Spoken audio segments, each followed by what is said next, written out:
യേശു വിധവയുടെ മകനെ ഉയർപ്പിക്കുന്നു. ലൂക്കോസ് 7:11 മുതൽ 17 വരെ.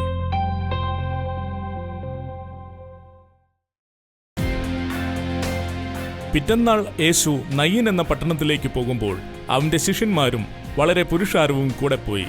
അവൻ പട്ടണത്തിന്റെ വാതിലിനോട് അടുത്തപ്പോൾ മരിച്ചുപോയ ഒരുത്തനെ പുറത്തു കൊണ്ടുവരുന്നു.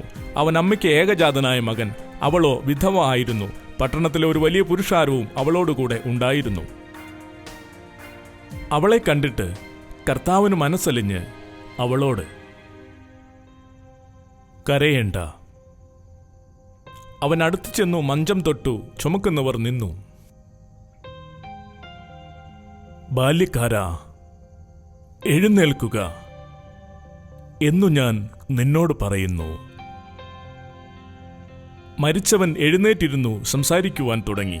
അവൻ അവനെ അമ്മയ്ക്ക് ഏൽപ്പിച്ചു കൊടുത്തു. എല്ലാവർക്കും ഭയം പിടിച്ചു.